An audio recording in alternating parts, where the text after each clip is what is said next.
Welcome to my healing rooms. I'm here today with Hans Wilhelm, an author who has written over 200 books, sold over 42 million copies around the world in 30 languages. One of the books is a book he wrote with Katie Byron, Tiger, Tiger, Is It True?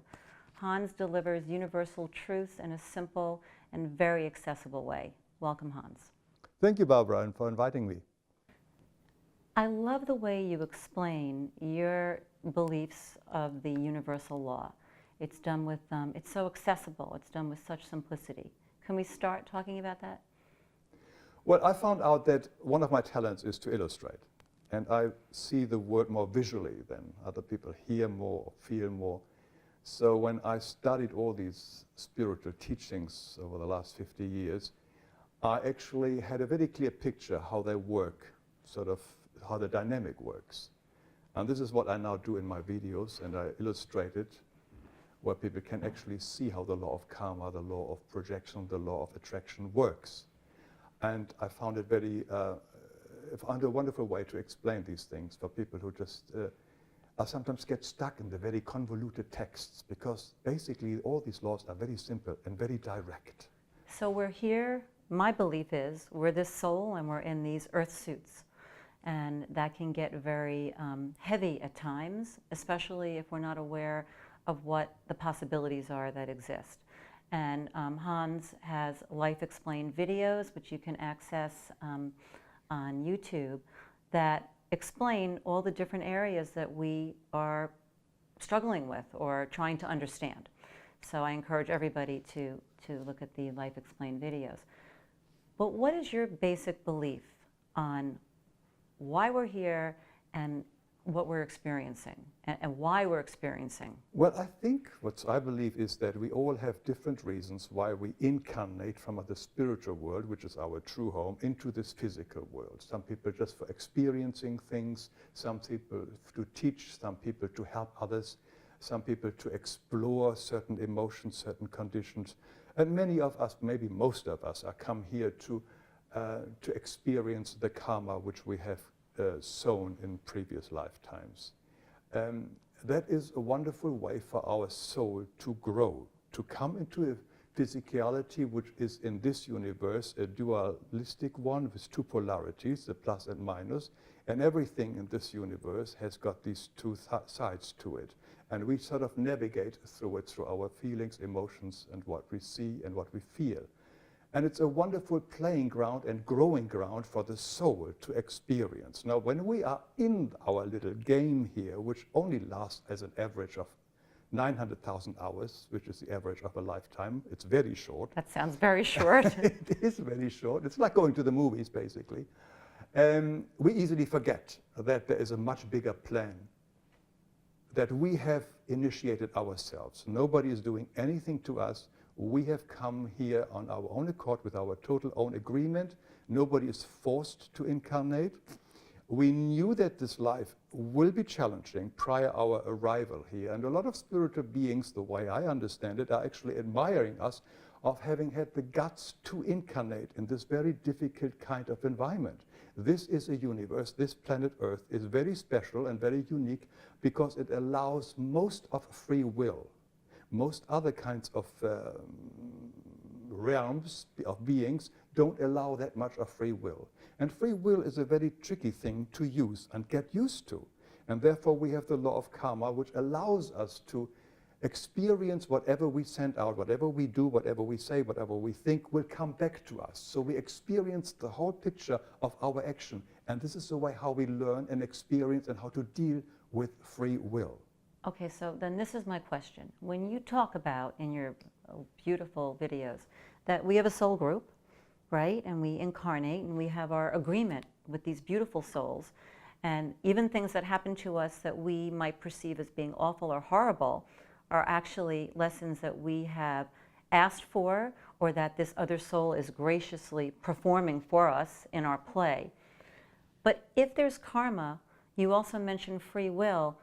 Are you saying we can change the karma? Oh, sure, sure. Nothing is that much pre-written. What is pre-written prior our incarnations? We have usually what we call soul contracts with other souls who will incarnate with us, as you said, explained, and be maybe our partner in life, our children, our parents, to give us certain challenging situations, or for whom we have to do something to them, like helping them or whatever it is. These are sort of these very important moments for our soul to grow. These are important lessons, and they can be very dramatic at times. They can also be very joyful. But this is how our soul grows through these challenges. And we prearrange this, how we come, but it's up to us how we deal with it. I see it more like a riverbed. Prior our birth, it's like a riverbed, our future life. And there are all these turns and twists. Some of them are very challenging, some are easy, etc.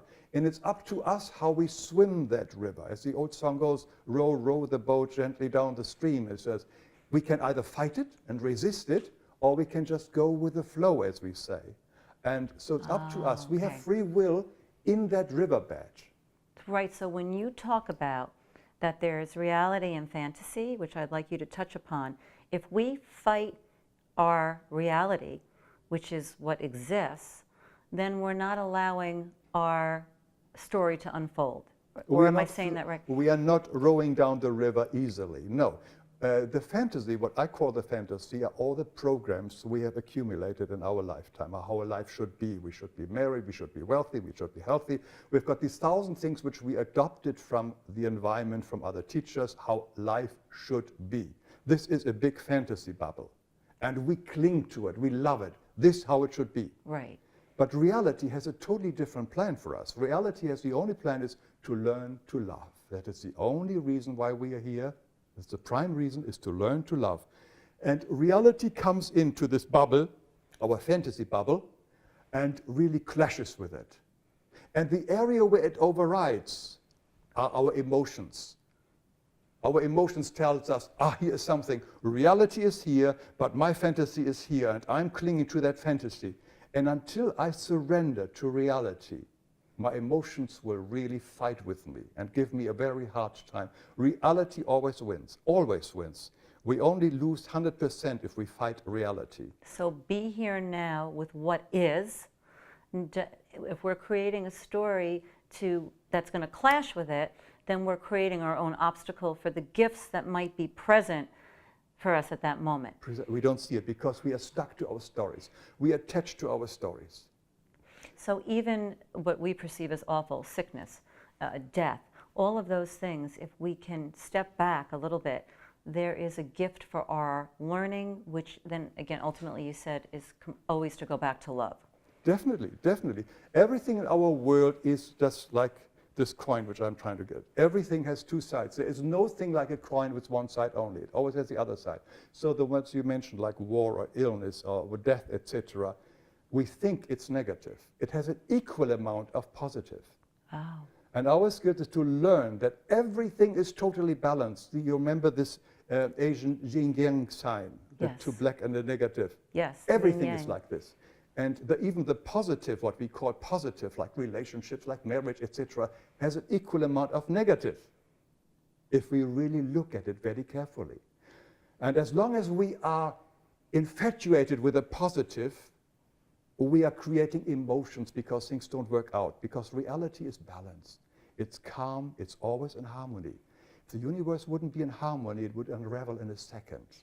And we have to appreciate this harmony. So if there is illness, if there is death, yes, I don't want to have that necessarily. I'm quite honest about it. Right. But I also appreciate that illness is a wonderful way that our soul now is ready, mature enough to let go of maybe some karmic reasons, so it can flow out of us. It's a sign of growth. Illness, for instance, gives 40 million Americans work. Think of all the people who work in the healthcare industry. But hopefully it's deeper than that.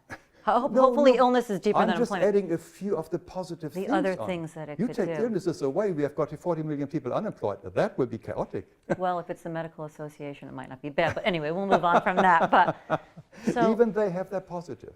So everything, right, it's that yin-yang. Totally. Everything has, but I hear you talk about love. Okay, so we're energy, we're vibration. Love is a higher vibration, or the ultimate vibration that we might want to kind of tune into, right? As opposed to fear. Can you talk about love and fear and how that affects us? No, it's not a higher vibration. Love is everything. Okay. And love includes fear. Oh. Fear is what we may call a slight distortion of love, but fear has no other purpose than for entertainment reason only. We have fear for entertainment. It's a form of excitement. It's a form of adventure. Fear stands feeling excited and ready. So we can take it as a negative. It says, I don't want to go this. But if we really analyze our sensation of fear, it is excitement without breath. Somebody said that is fear. Fear is excitement without breath. So we breathe into it. We go with it. We take it as an adventure. Go with it. Don't fight it. Don't fight it. No, go through it. Because if you fight it, it stops you. It's a wonderful kind of experience to go through that kind of fear and to grow from it. No, I believe everything is love. And we have to wake up that everything is part of us.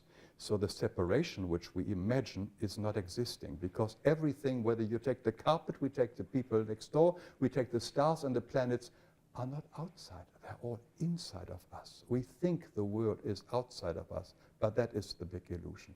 The whole universe is basically inside of us, which is everything, and everything is love. It is only our distorted attitude, views, and stories which we attach to certain conditions, to people, to whatever, which make us think this is outside of love. Truth, it's all love. And we have to embrace it all. Love is always unconditional, all-inclusive, which means there is nothing outside of love, and it's unlimited. So as long as we see anything outside of love, we are not loving.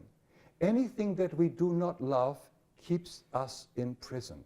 So, for example, someone does not have a job, they're living in a tenement, and they're sick. How can they approach this concept of everything is love? Well, everything is love from that point of view. First of all, we have to really accept where we are. We have to take 100% responsibility where we are. That we are never ever a victim.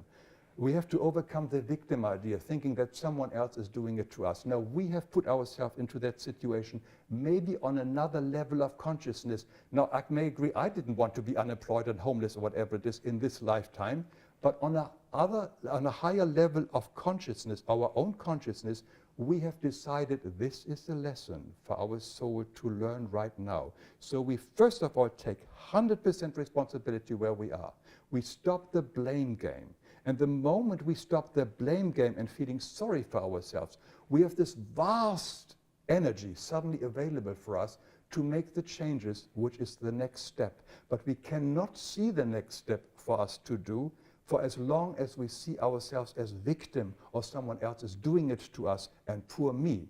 These emotions we have to overcome, and that's how we grow. So the soul has to come from the self-pity, victimized kind of state, which is the lowest state of development, to the next step that says, oh, I can do something about my life. I do have free will. I can make choices.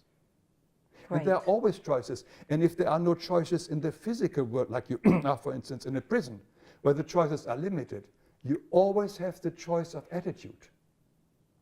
Like Nelson Mandela, who was able to... Perfect example. But so we really imprison ourselves. We have the ability to box ourselves in and not realize how much is available. It's almost kind of, you need to kind of go out and get a view, a telescopic view. We're in love with our story, the story which we tell over and over again ourselves. We have to break those stories. We have to question those stressful thoughts.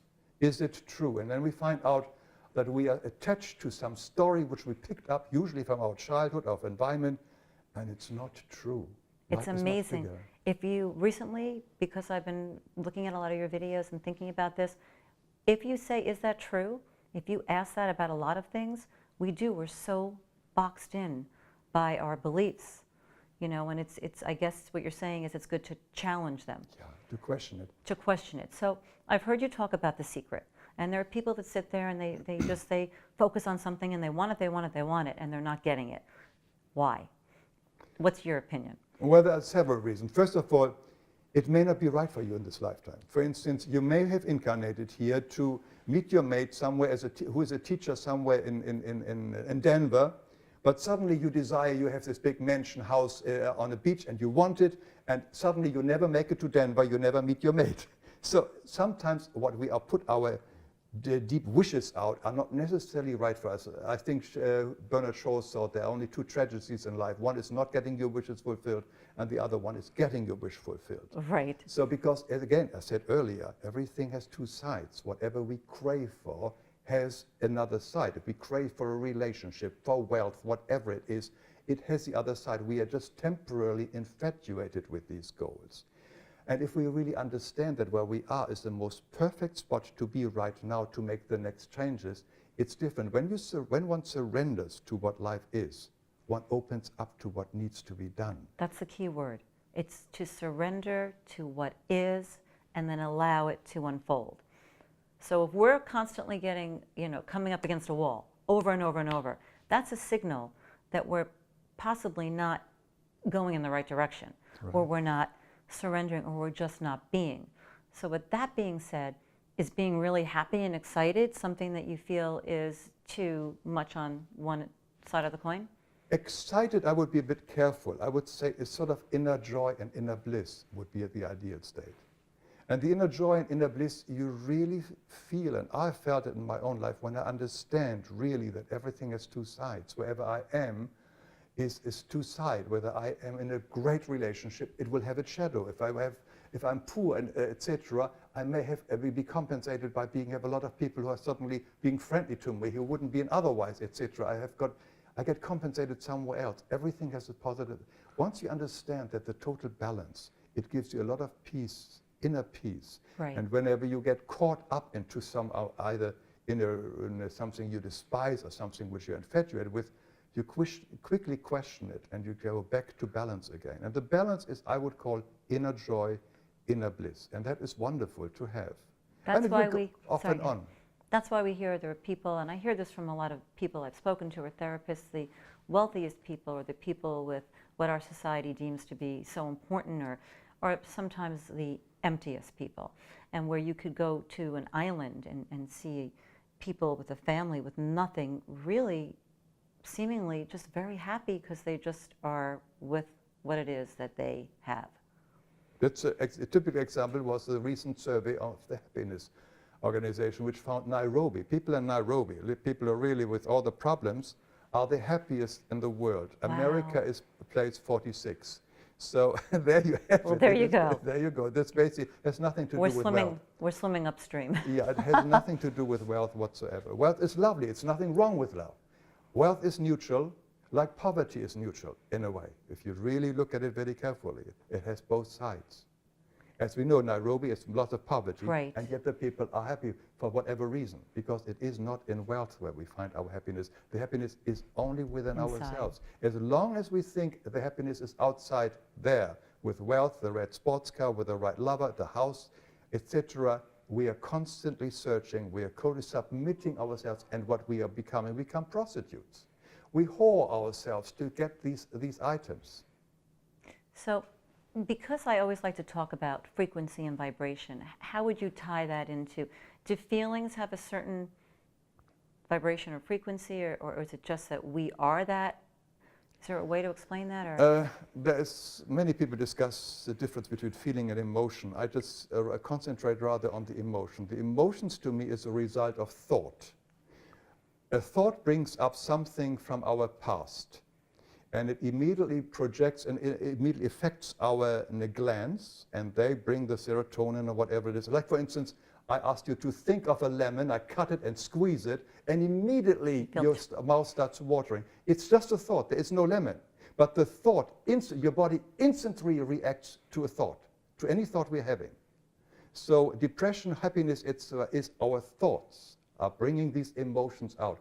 And as I said earlier, emotions are all lies, because we either overvaluate something positive or negative. Right. In truth, it's all totally balanced. In truth, everything is love. So whenever we have an emotion, the so-called positive as well as the negative, we are lying to ourselves and don't have seen the total, both sides of the coin. And when we understand that everything is totally balanced, the positive and negative, we are no longer that infatuated with it, or we resent it that much anymore, because we see each one has its purpose, and all the purpose are there to help us. Everything that's a universe which is a loving, healing, everything is medicine.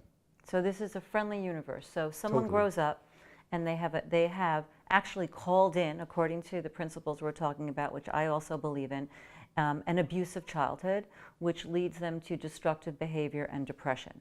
As they then chose that, and if they choose to go into consciousness, they can rewrite the story and change the thoughts. Is that what you're... So there is a chemical component to depression, but the thoughts are a large part of what causes it, and you feel that that can also be changed. Yeah, by questioning our story. Right. Like Oprah, for instance. I mean, I know I haven't read her biography, but I know she went some difficult times as a child. And she switched it totally around and becomes one of the most important leaders in the spiritual world and so on, opened people up to a lot of way of thinking. She changed her thinking about what happened. But what about people that are born with physical, chemical, people that are born that are schizophrenic, or people that are born that are bipolar, or, or rage issues, serial killers? Is that, look, that's not something that can be... I would not venture to know the purpose of that particular soul. But I know from other information is that handicapped bodies are the most desired ones for souls to incarnate, and there aren't enough. If a soul, imagine this life is basically like going to college, and Right. if you have a chance to go to Yale or Princeton, and you are strong enough, you would love to go there. And having a handicapped body, and with all these kind of illnesses, like you mentioned, is like going to Yale and Princeton, because you learn the hard time. You have not much time to pleasure and fun, etc. It will be a very challenged life, but your soul can grow dramatically and fast in it. So there is a long line of souls waiting for handicapped bodies. Never, ever feel sorry for anybody who's handicapped. Never feel sorry for anybody, because that is their desired experience. It is that. You are there to, the only reason what we are there here to love. And if we get too enmeshed or too involved in their story, then it's our projections. It's our projections, yes, what we think they will going through, etc. Our own fear come up and says, oh, I don't want to have that illness, etc., etc. Poor, poor, poor person. All you're talking is about your own kind of hang-ups about that situation. All you are asked to do is to face that person or anything with love, giving. Everything that comes in your life, every little thing, us sitting here right now, is been exquisitely designed to mirror back to us, is a learning opportunity, is an experience for growth if we choose it to be that. It's a learning experience as well as an opportunity to give love. It's, of course, the miracle says there are only two options, either to crave for love or to give love. So every opportunity is also an opportunity to give love. If everything's an opportunity to give love, for an example, does that mean when you go to the grocery checkout or when you go to the toll, is this something we should be conscious of actually? Can you explain that, giving love, and how do you feel one should do that? Well, there aren't no any shoulds. If it works for you, fine. If it doesn't, it will come time. It's something which I find, in my own life, I've found out very, very helpful. One thing is learn to love everything. Yes, if you are in that frame of mind, if you are not involved in your own stories, you suddenly have got to see the world very differently and to learn to love everything. The other thing which I believe very strongly in it is the blessing. The moment we bless basically means we are giving the love which comes through us to another object, to another person, to another condition, to a room, whatever it is. We are instantaneously love ourselves. The love, we are affirming indirectly the love flowing through us. So we are not busy with a story which we are telling ourselves. We are not feeling sorry for ourselves, etc., etc. We are using the incredible flow of love and we are sending it to someone else. And by doing this, we clear everything. We clear our relationship to the person. It's very different if I come here with this energy of love for you than sitting here says, I hope she likes me, I hope I'm doing the right things, etc. Being worried about myself. Or maybe or even judging you. The moment I judge you, etc., we are already having distortion here. Right. But as long as I come from the loving level, there is no distortion. Thank you for not judging me. Thank you. I hate to be judged. Thank you very much. That's why I like to be around you. But it's the giving from the source love. It basically gets us out of our story, and we're connected to that divine. It affirms our richness, and the next step is gratitude. When we give love, the next thing is you feel absolutely gratitude. And it's just a wonderful way to share that. And I think after Dr. Emoto did this wonderful test with the messages from water, showing us that we can influence the molecular structure of water just by blessing it and sending it love. And so that's purifying the vibration. water. That then we're going back to, is it frequency, vibration? It could be tapping frequency, into vibration. frequency. Yeah, I would say that would be a fair way of saying it. And you have a Life Explained video, which I watched, on blessings. On blessing, which yeah. I recently highly added that, recommend yeah. everybody goes Yeah. and I watches. learned It's this so simple. 30 years ago, this idea, and it's very important to do this secretly, not to go around and say, I bless you all, etc. Right. We're not walking around like the Pope. No, also at a table or whatever, secretly. The moment you say anything like this, that you're talking blessing people, it's like somebody who says in a party, says, oh, I just donated $10,000 to the cancer charity or whatever it is.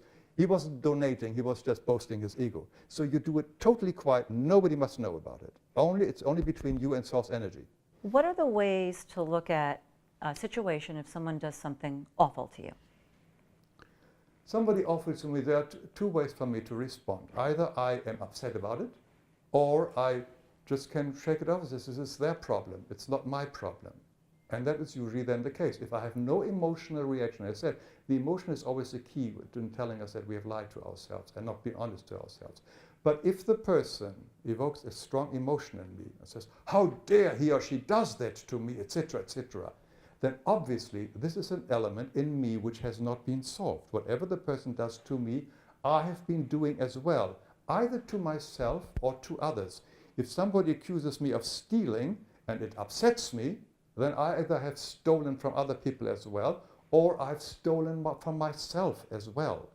The outer world is always expressing what we suppress within ourselves. So, for instance, if a person is living with somebody who beats her, for instance, that person in most cases is someone who has got a very low self-esteem.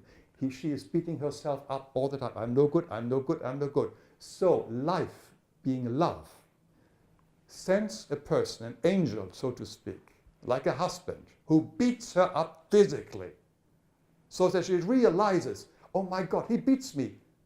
I'm beating myself up. And not until she changes her own beating up will that change. So once she realizes that she is not a soul to be beaten up, but a precious being, divine creation of God, and really feels that, the other person will disappear the moment we stop that. The message is done. So all the so-called negative people who come to our world, into our world, are basically souls we have made an agreement with to come into our life, to wake us up from our illusion. So instead of cursing them, we almost must be grateful for them. We have to say to every human being at the end of our life, thank you and I love you. And there are no exceptions. The biggest dictator, the most horrible person, deserves our thanks and gratitude, and also our love. You could put all the divorce lawyers out of business. Well, looking at life that way, it makes it, I think, more exciting, more interesting. There's so many more possibilities if we look at this, which we both do, as a big, giant classroom, an opportunity to grow, and then hopefully, like you said, to realize that everything is love. It is. Thank you so much, Hans, for being here. Thank you, Barbara. I enjoyed it. I just had the pleasure of interviewing Hans Wilhelm, who has written over, as I said, 200 books, amazing books for children. How great would it be if our children grow up with this knowledge, that this is a totally friendly universe. And speaking of that, Hans and Katie Byron have written a book, The Friendly Universe. And this is one of the other books that I mentioned. And we'd like you to join us, please, in the demo room where Hans is going to show you a demonstration of how he deals with human emotions, one of them being fear. Thank you so much. See you there.